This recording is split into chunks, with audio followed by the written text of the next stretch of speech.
aquí es famoso es Cochingo, la zona de Texcoco, que se atribuye su construcción al famoso Nezahualcóyotl. Pero bueno, había varios de Huastepec, por ejemplo, todavía sigue siendo una zona de una naturaleza exuberante, porque tiene manantiales sulfurosos que favorecen estas plantas. Era el jardín de Moctezuma también, era como su lugar de retiro. Entonces, había todos estos jardines, había muchos más, ¿no? Estoy hablando de la época de la conquista, pero lo interesante de estos jardines es que la intención al crearlos, de quienes los construyeron, los alimentaron, era recrear el mundo conocido. Moctezuma, lo dicen las fuentes, se regocijaba de que en su jardín, el jardín de Moctezuma, estaban por fin reunidas todas las plantas, todos los animales, todas las aves del mundo conocido, ¿no? Esto podría verse como una especie de coleccionismo de especies, pero no era así, no era tan sencillo.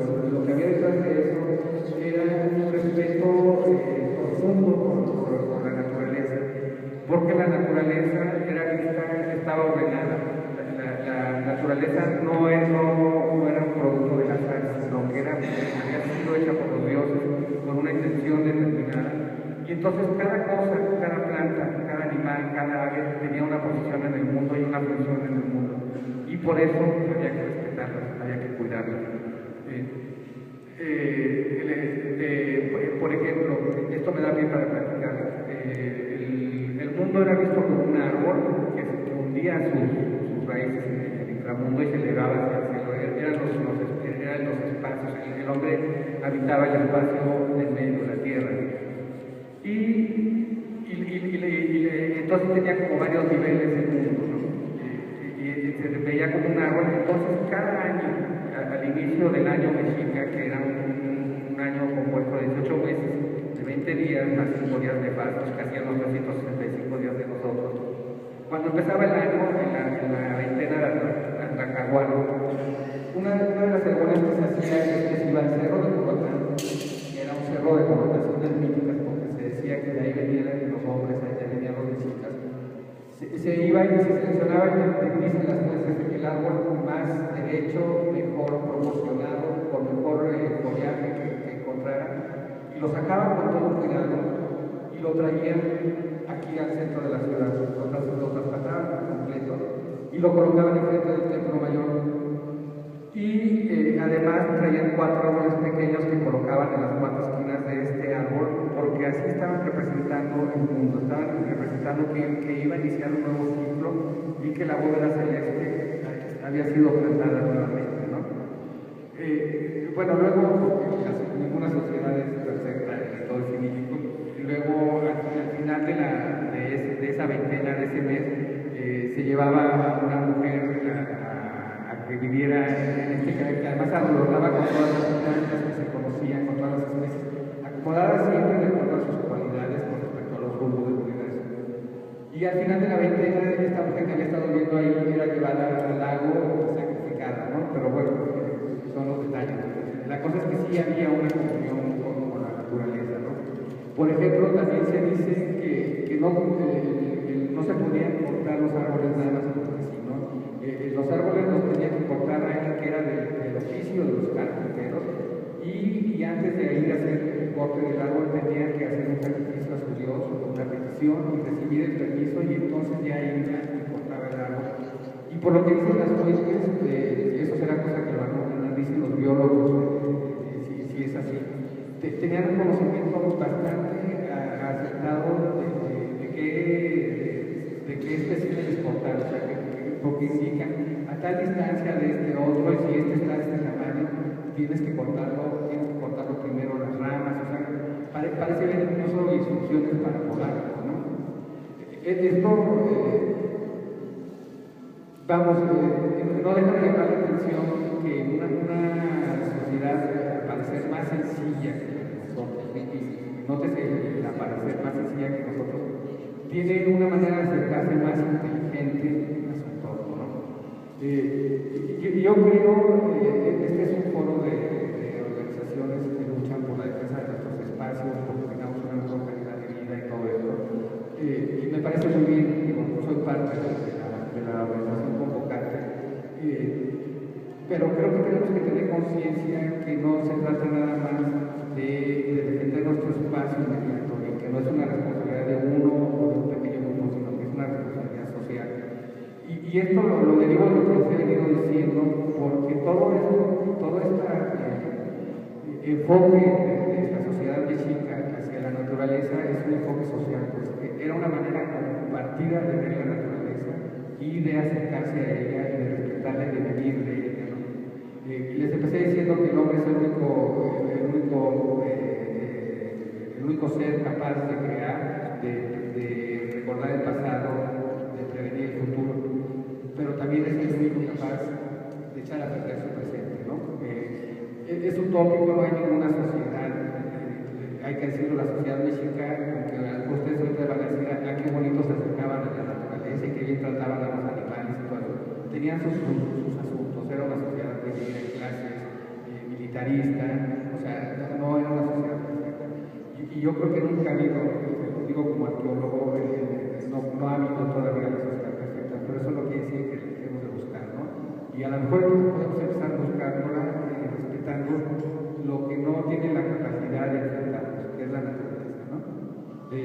Ya dejo la palabra a los compañeros.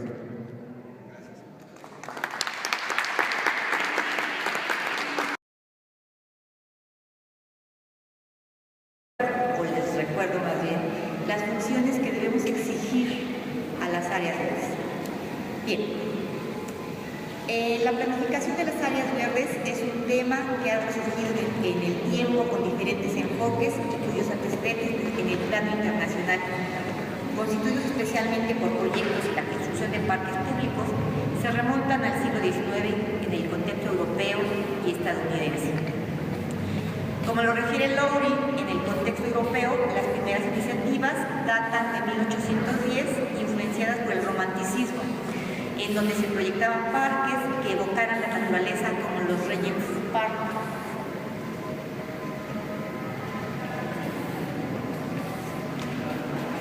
En Londres. Para posteriormente responder los parques públicos a demandas de mejoramiento de salud de la población, como lo demuestran los decretos promulgados por el Parlamento a partir de 1843. Uno de los intentos más interesantes en la planificación de la ciudad y sus áreas verdes es la propuesta por Ebenezer Howard en 1902 de construir una ciudad jardín, consistente en un poblado rodeado de un cinturón verde, de espacios abiertos, parques públicos y áreas de recreación. En el caso estadounidense, como lo señala Rutherford y sus colaboradores, en 1842 el programa de parques fue motivado también por el programa de salud pública, creándose leyes y reformas para el establecimiento de espacios abiertos y parques para la clase trabajadora con ambientes limpios y para hacer ejercicio.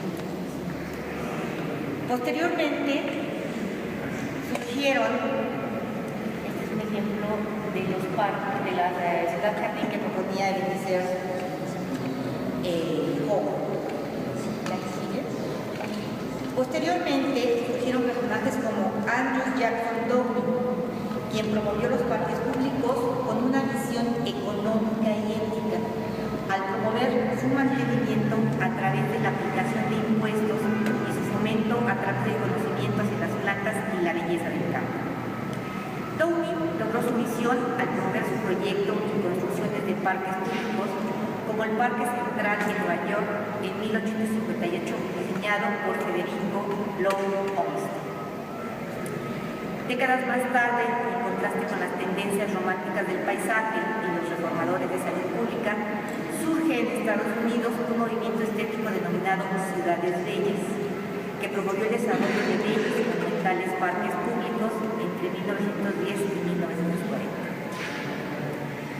Subsiguientemente, los paradigmas de las ciudades bellas y la ciudad jardín declinaron y se volvieron obsoletos. Y en 1960 se enfoca nuevamente la atención sobre las áreas verdes, pero ahora con la función social desde la perspectiva recreacional y deportiva.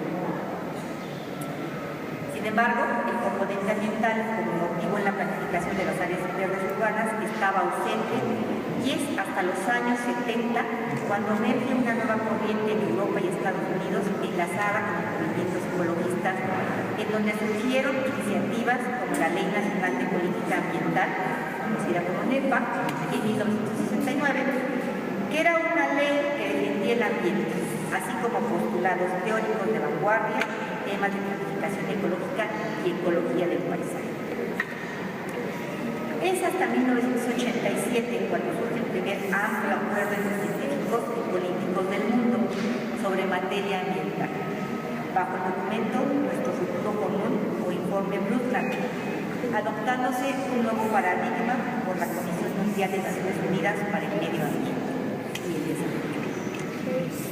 El tan llevado y traído desarrollo sustentable, que plantea un enfoque integral del desarrollo donde el crecimiento económico debe ser suficiente para resolver la pobreza y paralelamente sustentable para evitar una crisis ambiental, considerando además la equidad entre las generaciones presentes, así como la equidad intergeneracional que involucra los derechos de las generaciones futuras.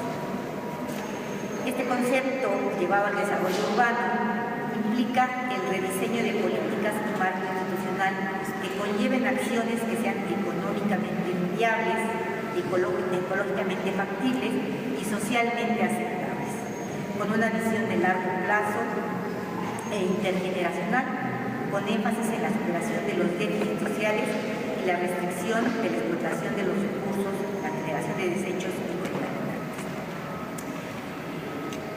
Como ven, la visión que se ha tenido acerca de las áreas verdes ha sido diferente a lo largo de la historia. La pregunta actual es, ¿cuáles son las funciones que debemos demandar a las áreas verdes? Para determinar las funciones que deben cumplir las áreas verdes, se hace necesario comprender dicho término, es decir, el concepto de área verde. El significado que tiene estas dos palabras, en mi opinión, queda bien determinado en una definición ya bastante antigua que nos ofrece Michel Sayar, quien estima que un espacio verde es un espacio público o privado que ofrece con toda seguridad a los usuarios óptimas condiciones, tanto en lo que se refiere a las prácticas de los deportes o juego, como a paseos, momentos de esparcimiento y reposo, y en el que el elemento fundamental de composición es la vegetación. Dado que a nosotros nos interesan los espacios públicos, siempre que hablemos de aquí en adelante de áreas verdes, nos estaremos refiriendo a los espacios verdes con este carácter. De acuerdo con esta definición, lo que hace que un espacio sea reconocido como un área verde son las características de uso y composición del mismo. En relación al primero, pueden tener cabida el esparcimiento, tanto activo como pasivo, el reposo, el juego infantil, el paseo y el deporte de jóvenes y adultos.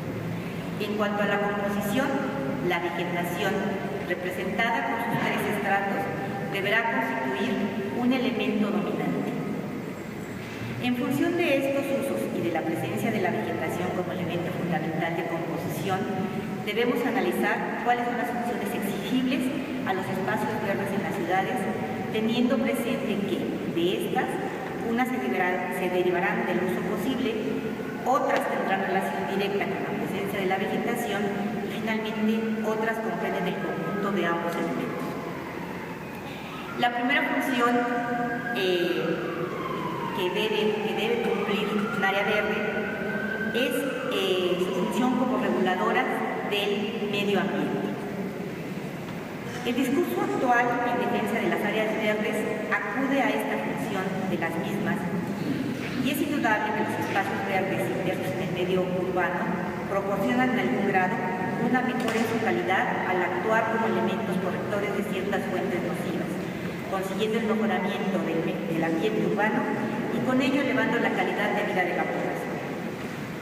Entre las cualidades que se otorgan a la vegetación, elemento fundamental en la constitución de las áreas verdes como purificador del ambiente, se pueden mencionar la fijación de polvos y materias residuales, depuración bacteriana, producción de oxígeno y consumo de dióxido de carbono, fijación de gases tóxicos. Aquí cabría decir que la racional distribución de los espacios verdes en la ciudad puede aumentar considerablemente su eficacia. La relación clima-suelo-vegetación que se establece en estos espacios se manifiesta como un factor modificador de las condiciones ambientales, transfiriendo humedad del suelo a la atmósfera, refrescándola. Además, es una generadora de lluvias, también facilita la infiltración del agua y con ello la recarga de mantos freáticos y disminuye la velocidad de los vientos, entre otros beneficios. Por otro lado, aunque todos aceptamos que el ruido urbano es una terrible molestia en nuestros días, poco sabemos que una pantalla vegetal tupida produce una disminución de 8 a 10 decibeles por metro de espesor. Una segunda función es en el aspecto psíquico. Se reconoce que los espacios vegetales pueden ejercer una acción psíquica positiva en los estados de ánimo de los individuos. Por tanto, la cercanía o fácil acceso de la población a las áreas verdes en la ciudad produce una acción estabilizadora y tonificante de la misma. Así, en la composición de los espacios verdes se debe recurrir a la gama de posibilidades que ofrece la vegetación con el juego de innumerables colores, tonos y matices, así como la variedad de texturas, formas, tamaños e incluso perfumes, dado que la percepción del espacio no solo es dimensional, sino también sensual. Una tercera función se establece en estos espacios, facilitan el establecimiento de relaciones sociales. Desde el punto de vista social, el ciudadano de hoy necesita dos tipos distintos de lugares en la ciudad: espacios libres que sean de reunión y espacios libres que sean de aislamiento. Las áreas verdes son espacios que pueden cubrir perfectamente ambas necesidades. Ello requiere que los parques sean diseñados de forma integral, con cabida de terrenos de deporte y de juego, lugares de paseo, remansos de calma y descanso para todas las edades y espacios de reunión y contacto social, utilizando las diferentes formas vegetales como elementos para lograr los ambientes adecuados a cada caso. Aquí cabe mencionar que las investigaciones correspondientes al campo de las necesidades de espacios abiertos que requiere la población de una ciudad se han dirigido tradicionalmente al mundo de los niños. Sin embargo, durante los últimos años han vuelto su vista a los distintos escalones de edad que componen la vida de una persona. El tema de las necesidades y equipamiento bajo esta perspectiva debe ser planteada de manera racional y deberá ser incorporada a estos espacios de manera inmediata. No debe olvidarse el hecho de que nuestras poblaciones están envejeciendo, aumentando con ello la población de edad avanzada, a quien habrá que dar espacios seguros y agradables de socialización. La cuarta función está en relación a la recreación. Como consecuencia del crecimiento de la industrialización, la economía y la urbanización, se ha venido produciendo en la mayor parte de los países, y entre ellos el nuestro, un aumento paulatino del combustible y con él la demanda de recreo y diversión.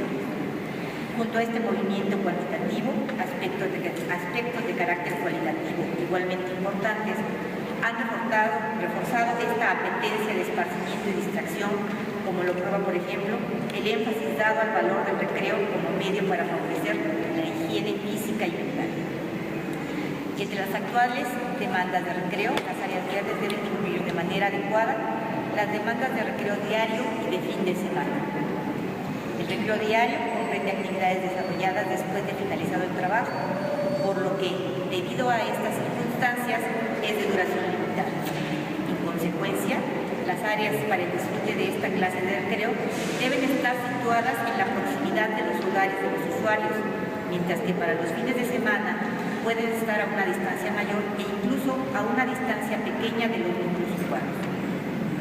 Desde el punto de vista de la evolución de los espacios verdes, condicionada por la civilización del ocio y el cambio en la pirámide de edades, se debe analizar qué funciones actuales o futuras del recreo tendrán incidencia en la población para crear espacios verdes que respondan a dichas necesidades. De Dentro del marco que engloba este tipo de actividades es la práctica de los deportes la que se ha implementado notoriamente en las áreas verdes en estos días, lo que se puede reconocer por el aumento indiscriminado de gimnasios privados. La quinta y última es el papel de las áreas verdes en el plano estético. Independientemente de la belleza intrínseca reconocible a la vegetación que forma parte vital de los parques, es indudable que un adecuado tratamiento de aquella puede mejorar la composición estética de los paisajes urbanos. El examen concreto de este tema exige recordar que las percepciones positivas producidas por las plantas, consideradas desde el ángulo que nos interesa, pueden dividirse en sensibles, estéticas o ambientales según captemos sus cualidades orgánicas. Recordar que son seres vivos, su potencialidad compositiva o su valor como elemento ambiental. La primera misión en el plano estético debe cumplir el espacio verde es acoplarse a la relación hombre-naturaleza, que habrá de plasmarse físicamente a través de la forma y función, partiendo de criterios técnicos y estéticos. Así, la distribución del espacio deberá ser idea, técnica y arte, elementos que se consideran inseparables como constituyentes de la base de arranque para cualquier proyecto de áreas verdes. La vivencia cotidiana de un paisaje urbano estéticamente interesante y agradable habla de una población. La Carta de Atenas, documento nacido en 1943, 10 años después del cuarto Congreso de Arquitectos Urbanistas, define una serie de exigencias que serán indispensables para transformar el medio urbano y hacerlo más apto para la convivencia. Las áreas verdes constituyen en grado de postulado. Una de estas, el ultramar, el sol, el verdor y el espacio, son las tres materias primas del urbanismo. Tiene asimismo para nosotros un inestimable interés en relación con el desarrollo orgánico de una ciudad, la propuesta de la Carta de Atenas, en que se reconoce la presencia de 4 funciones: habitar, trabajar, circular y recrearse. Esta última aparece directamente ligada con el postulado anteriormente expuesto y constituye el soporte de las conclusiones que hacen referencia a cuáles son las necesidades de la ciudad en materia de espacios verdes. Mi objetivo al recordar estas funciones que deben cumplir o que debemos exigir a las áreas verdes es que estamos muy encasillados en reconocer la parte de mejoradores ambientales y se nos olvida que las otras 4 funciones son parte vital de las áreas verdes. No tenemos por qué ir a recrearnos a las plazas. Para eso están los espacios verdes, para cambiar el ritmo de vida que tenemos diario de correr, siempre haciendo cosas, a un espacio de reposo, de tranquilidad, de tonificar el simple respirar un ambiente más húmedo, balsámico.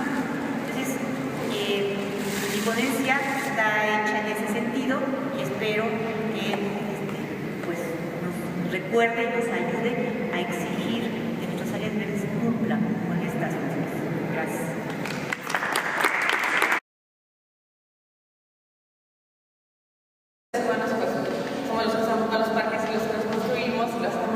Modificado todo el entorno, pero justamente vengo a defender un poco qué es lo que pasa con los perros principalmente. ¿Ya que sigue?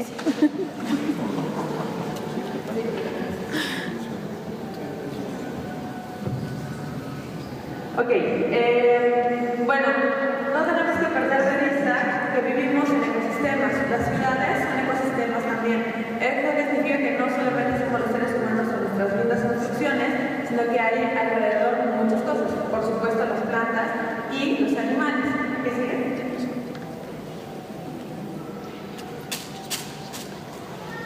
Obviamente, los entornos de las ciudades son los ecosistemas más perturbados y tenemos muchísimos animales que viven en este ecosistema, que sobreviven, que ya se han adaptado o que están extinguiéndose. Por ejemplo, en el Ajusco tenemos a Porito, que es un animalito endémico, solamente hay en esta parte del país y básicamente quedan muy pocos individuos. Tenemos muchas aves y sabemos que hay momentos en los que la contaminación sube tanto que los pobres pajaritos amanecen muertos en las mañanas.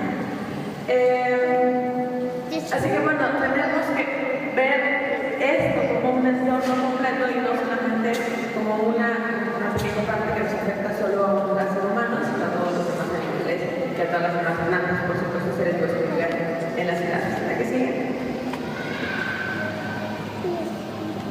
Hay pocos estudios acerca de lo que pasa con la ecología de las ciudades. Hay de 6.157 artículos publicados en revistas ecológicas, que son 9, solamente 25 artículos acerca de estudios de la fauna y la flora de las ciudades. Si se fijan, es muy poquito.